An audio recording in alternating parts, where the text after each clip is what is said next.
On va commencer cet après-midi avec Émine Sarikartal et ensuite Frédéric Fruteau de Laclos.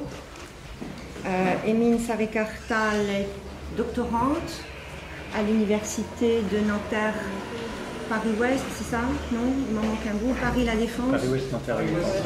Oui, c'est ça, il m'en manque toujours un bout. Doctorante avec Jean-Michel Salansky. Une thèse sur l'enfance chez Lyotard. Et elle va nous parler maintenant de l'enthousiasme. Et donc je lui donne la parole. Je remercie les organisateurs du colloque et je m'excuse en fait de ne pas pouvoir préciser de titre car non seulement j'ai pu joindre l'équipe du colloque tardivement, mais encore lorsque j'ai reçu l'invitation de Flora Bastiani, j'étais en plein milieu du mouvement de contestation qui a eu lieu depuis la fin du mois de mai en Turquie. Et comme beaucoup de gens qui ont un lien affectif avec ce pays et qui ont participé directement aux manifestations ou qui les ont suivies à distance, il m'était impossible de penser à autre chose que ce qui est en train de se passer. Du coup, cette intervention va forcément porter la trace de cet état d'esprit. Plus précisément, j'essaierai de mettre en parallèle la réflexion philosophique avec ce qu'il convient d'appeler, plutôt qu'un engagement, un enthousiasme politique. Et ainsi se concrétise le sens que va prendre mon exposé par ce mot d'enthousiasme cher à Kant. À partir du concept d'enthousiasme, je vais essayer d'abord de dégager les lignes principales de la lecture que fait Lyotard de la philosophie kantienne, ensuite de mettre au jour les conséquences philosophiques et politiques d'une telle lecture, et enfin de la mettre en rapport avec la pensée de l'auteur. Je vais commencer par rappeler rapidement les caractéristiques bien connues de l'enthousiasme. Nous savons que l'enthousiasme chez Kant est une modalité extrême du sentiment sublime, qui n'est pas le sentiment du sublime, il ne connote pas un sentiment éprouvé pour un objet que l'on pourrait qualifier... Excusez-moi, Émile, pour que vous parliez plus fort. Oui, bien évidemment. Donc, le sentiment du sublime, qui ne connote pas un sentiment éprouvé par un objet que l'on pourrait qualifier de sublime, mais décrit la qualité du sentiment lui-même, c'est-à-dire sert à nommer l'état d'esprit de celui qui l'éprouve. Nous savons également que ce sentiment se réfère à un état de libre jeu discordant entre la raison et l'imagination à l'occasion d'un objet informe ou illimité, et que ce jeu discordant des facultés se traduit dans l'esprit par un sentiment de déplaisir ou de peine. Or, le sublime a une manière subreptice et paradoxale de procéder. L'esprit trouve un certain plaisir pris à son déplaisir, telle une grâce obtenue de manière injuste, et ce va-et-vient ambigu entre le plaisir et la peine fait preuve d'une finalité paradoxale pour lui. L'enthousiasme historico-politique est donc un cas extrême du sublime qui se définit comme une joie pénible.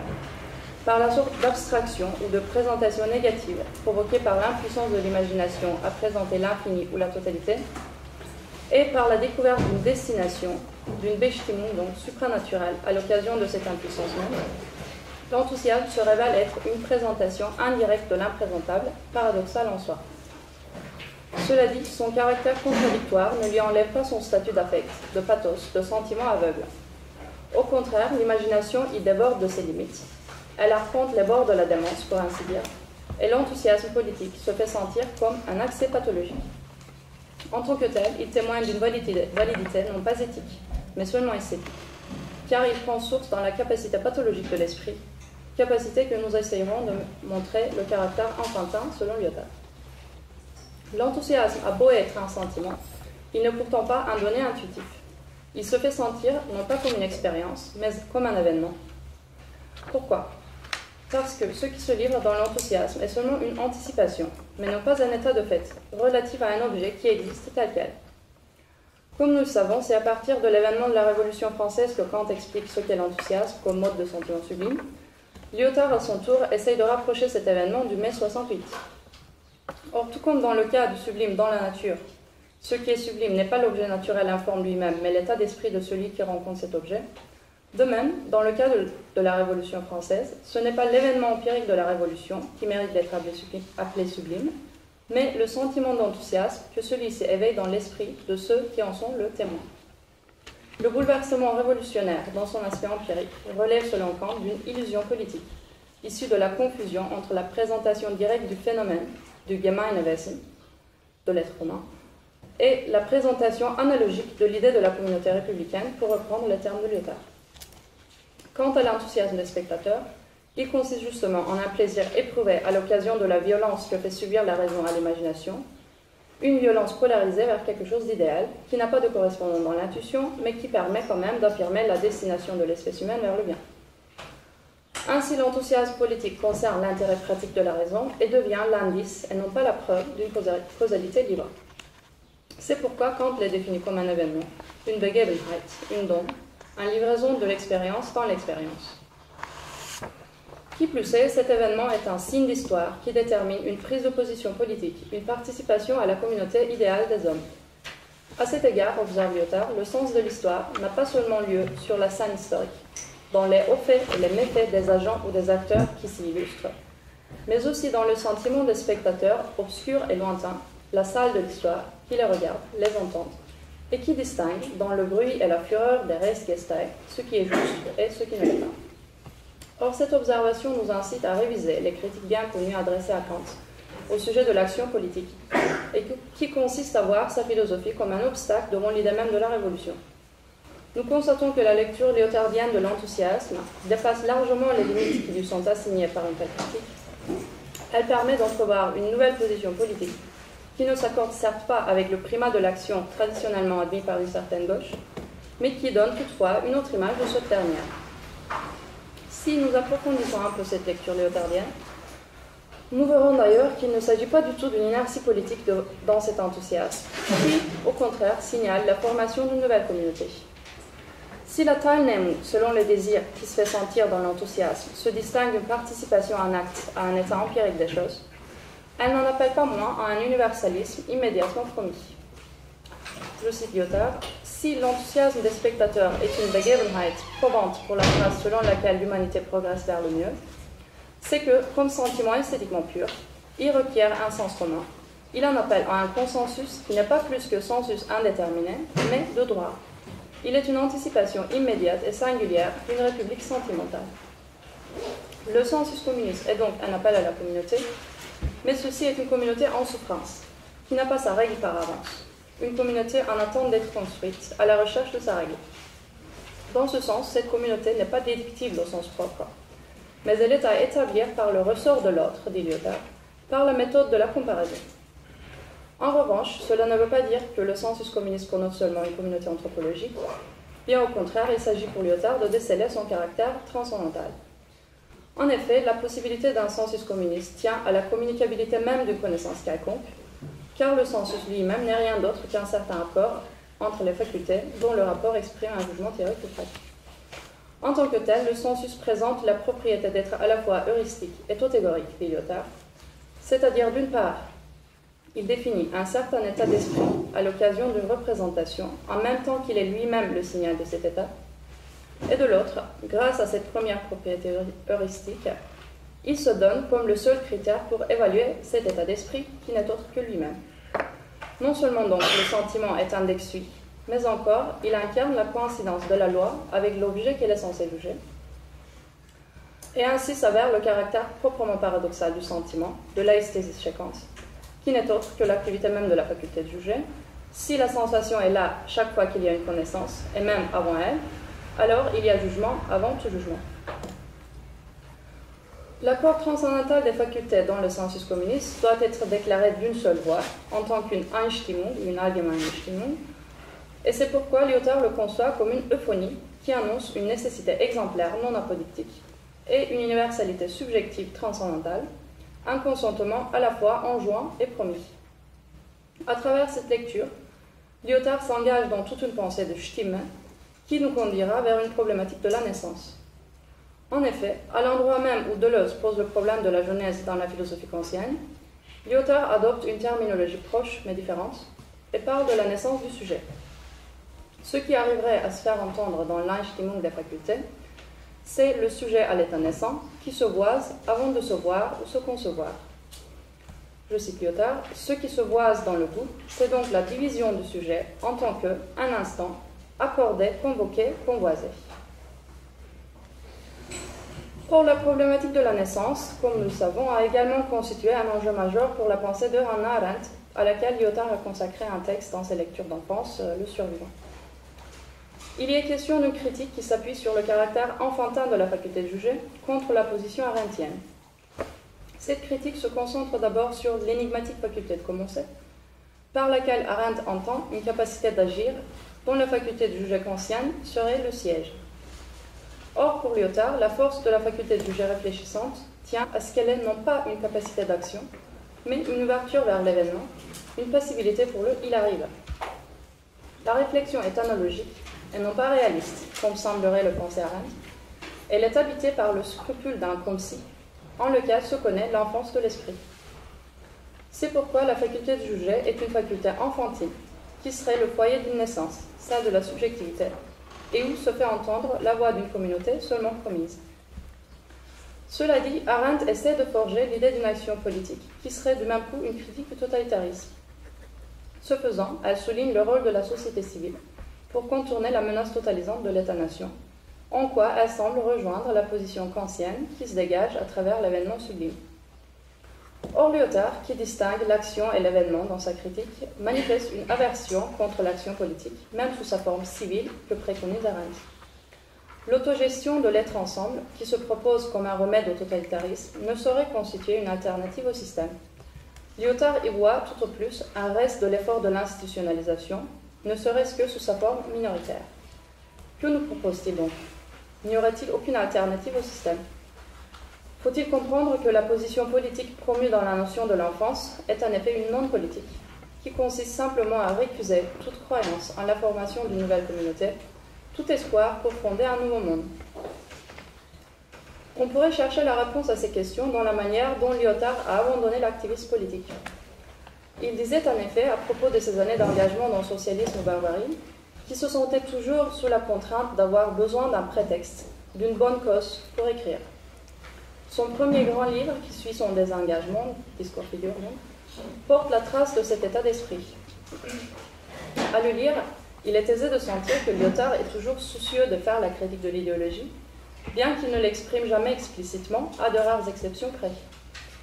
Il s'agit donc désormais pour lui de transporter son engagement, ou plutôt son enthousiasme politique, dans l'acte même de l'écriture, et de faire les premiers pas d'un passage d'une philosophie de l'action vers la pensée de l'événement. Or, ceci est tout autre chose que de prôner une position apolitique, ou politiquement inerte, qui prétend tout simplement qu'il n'y aurait aucune alternative au système. Au contraire, il faudrait y voir l'extension de la politique dans toutes les sphères de la vie, dont l'écriture ou la pratique artistique serait l'exemple par excellence, tant dans sa dimension productrice que réceptive, comme le suggère Paul Valéry. C'est à ce niveau même de la réflexion que Lyotard, lorsqu'il évoque la poétique de Valéry dans ses lectures d'enfance, établit le lien d'une telle position avec la philosophie de Kant, et nous comprenons le sens de sa critique envers Arendt. En effet, le ton de l'œuvre, celui où la phrase « ceci est de l'art » arrive comme un événement non lié, en attente de sa règle, n'est autre que le temps de la réflexion au sens kantien.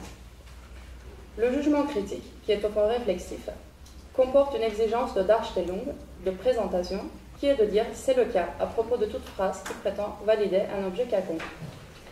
De cette façon, la pensée critique échappe au souci de faire système, de proférer des phrases légitimées, qui seraient, dit Lyotard, comme un organe dans un corps organique. Au contraire, elle reste non déterminée, comme un corps sans organe, désordonnée suffisamment pour accueillir le cas non réglé, exceptionnel ou hérétique. Et ce n'est pas par hasard si la poétique valérienne propose le terme de la voix pour protéger l'œuvre de devenir arbitraire.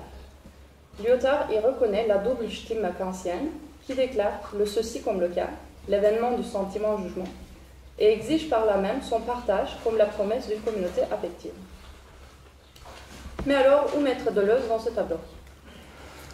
Même si, à la différence de Lyotard, Deleuze accentue le caractère téléologique de la faculté de juger, il est possible de parler d'une convergence entre les deux grâce au parallèle entre la problématique de la jeunesse et celle de la naissance. En effet, Deleuze déploie dans sa lecture de la troisième critique une pensée de jeunesse à travers la faculté de juger, où il s'agit d'affirmer qu'un accord transcendantal intrasubjectif permet d'assurer le lien intersubjectif. Cette corrélation est le signe d'un état de jeunesse de la subjectivité, et ceci n'est qu'un état naissant, un état antérieur à la connaissance, semblable à un jeu où le jugement réfléchissant est considéré dans son indétermination, comme une Einstimmung unbestimmt, une voix qui n'a pas de voix articulée. Par ailleurs, ce détour par Kant chez les deux penseurs pourrait être interprété comme l'indice d'un anti-hégélianisme partagé et prononcé. D'autant plus que Deleuze, au début de La différence et répétition, définit la répétition comme différence sans concept et universalité du singulier. Nous savons que cette prise de position contre Hegel finit par se concrétiser au début des années 70 dans une attitude parallèle chez les deux auteurs, attitude qu'on pourrait qualifier de politique, à travers une pensée de désir dont le lien à l'enfance devient évident par l'usage critique qui fonde la psychanalyse. Cela dit, force est-il de constater aussi que Deleuze et Lyotard n'en sont pas moins divergents à l'égard de leurs positions respectives face à la philosophie kantienne. Si chez Lyotard on peut parler d'un investissement relativement tardif de cette philosophie vers le début des années 80, chez Deleuze on voit qu'il y a un déplacement considérable par rapport à sa position initiale. C'est dans Critique et clinique, qui date de 1993, dans le texte intitulé Pour en finir avec le jugement, que ce déplacement devient le plus visible.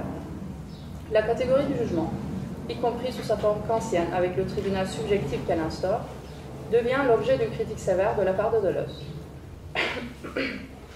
Or, ce qu'il oppose au jugement, défini d'après Nietzsche comme la conscience d'une dette envers la divinité, c'est une justice où la dette s'inscrit à même le corps. Nous voyons combien cette position est proche de celle de Lyotard, qui, malgré le parallèle qu'il voit entre le jugement et la justice, mobilise une réflexion sur cette dernière à travers la notion de l'enfance, conçue comme obédience à une dette qu'on pourrait appeler dette de vie, de temps ou d'événement, dette d'être là, malgré tout, dette de commencement, dette au non-être. C'est, nous pensons, surtout à partir de cette notion d'enfance et de ses conséquences philosophiques et politiques qu'on pourrait être tenté de rapprocher les positions de Lyotard et de Deleuze.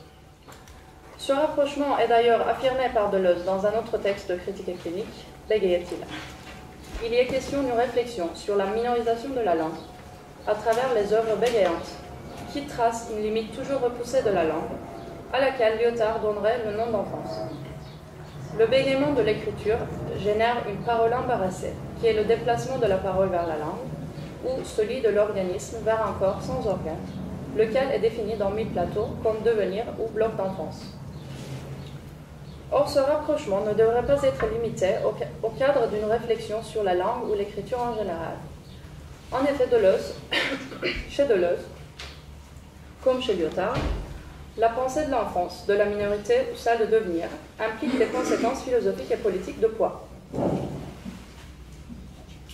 Dans l'abécédaire, Deleuze dit, je le cite, « La gauche n'est jamais majoritaire en tant que gauche, car la majorité, c'est un truc qui suppose un étalon, et que être de gauche, c'est ne pas cesser de devenir minoritaire.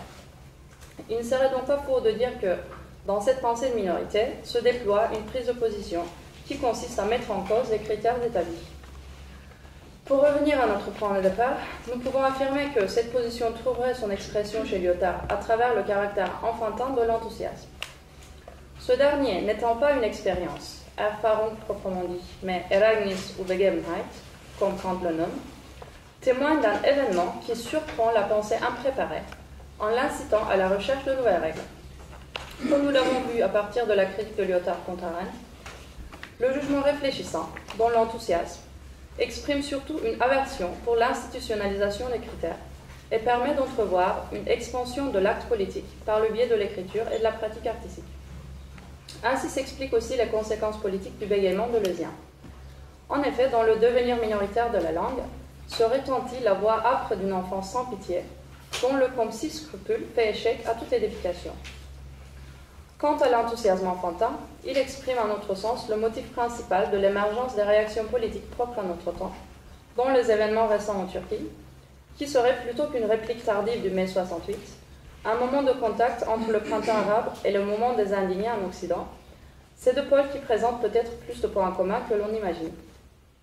À travers l'exigence d'une société juste, nous assistons dans ces moments à la naissance d'une forme d'événement inédite, qui se caractérise par sa capacité à accueillir le dissensus et le respect des diversités. De plus, le refus de toute hiérarchisation et la réticence contre l'institutionnalisation impliquent dans ces moments une manière horizontale de l'organisation sociale qui se traduit par une mise en commun de toutes sortes de pratiques, que ce soit intellectuelles, politiques ou artistiques. Ceci étant dit, Deux questions restent ouvertes quant au rapprochement que nous envisageons ici entre les positions lyotardiennes et deleuziennes. Celle de savoir comment concilier l'attitude de Lyotard en 91 en faveur de la guerre d'Irak avec cette pensée de l'enthousiasme, et celle de savoir où est passé l'enthousiasme dans la pensée de Deleuze, qui semble y faire écho à travers une réflexion sur la minorité et le devenir enfant, mais reste buté sur une philosophie du désir sans donner de perspectives concrètes sur une nouvelle communauté. Merci.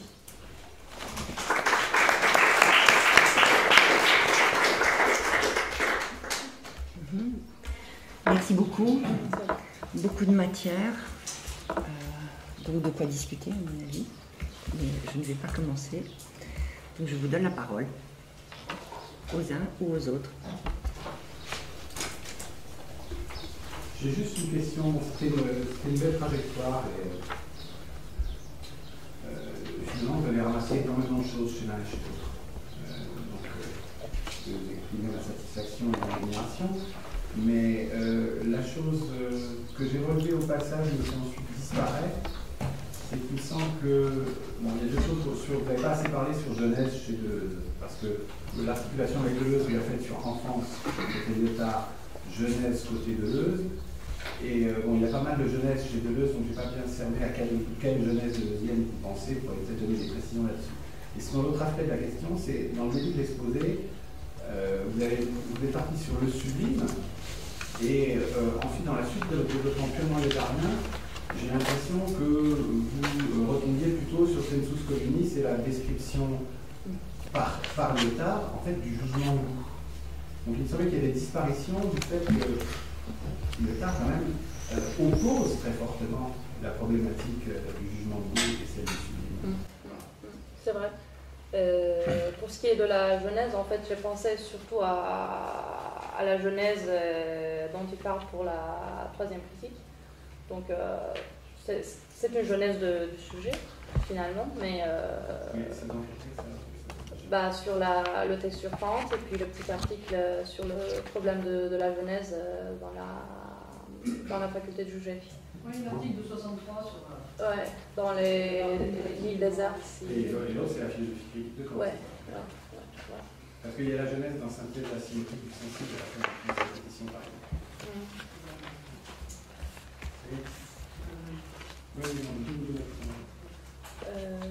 Ouais. Je note pour ne pas oublier.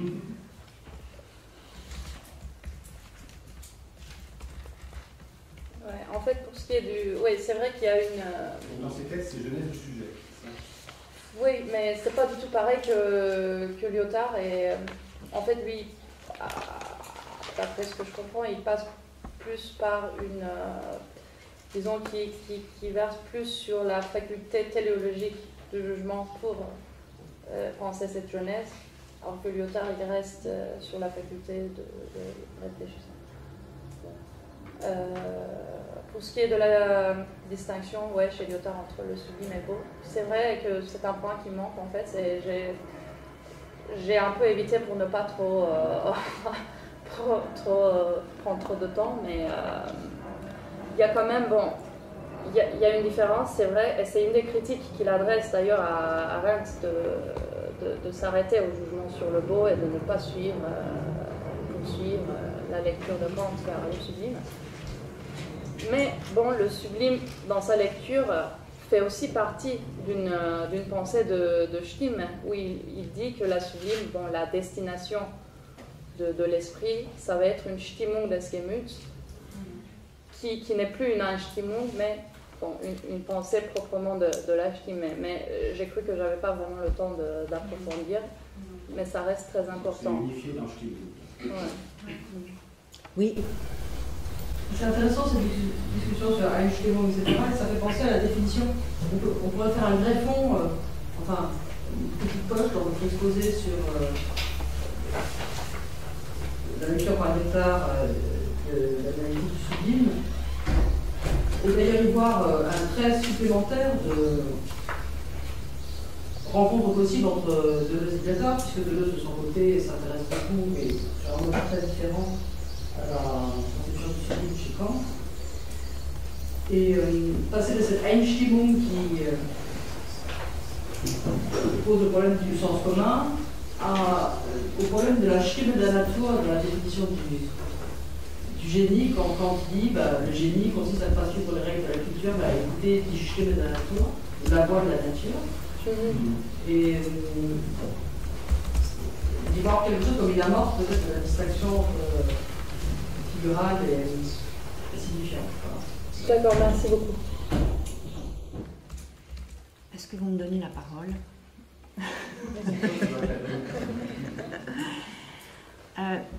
Moi, oui, je trouve le parcours beau, mais au fond, c'est votre objectif avec lequel j'ai un problème. C'est-à-dire, pour le dire très brutalement, le fait que l'enthousiasme soit un sentiment enfantin, ça, je suis d'accord. Mais ça ne veut pas forcément dire que l'objet jugé lui-même est enfantin, si j'ose dire, ou qu'il est minoritaire, puisque c'est ça votre idée. Vous terminez sur le devenir minoritaire, et là, vous voyez une espèce de congruence entre Deleuze et Lyotard, sur le fait que la chose jugée elle-même,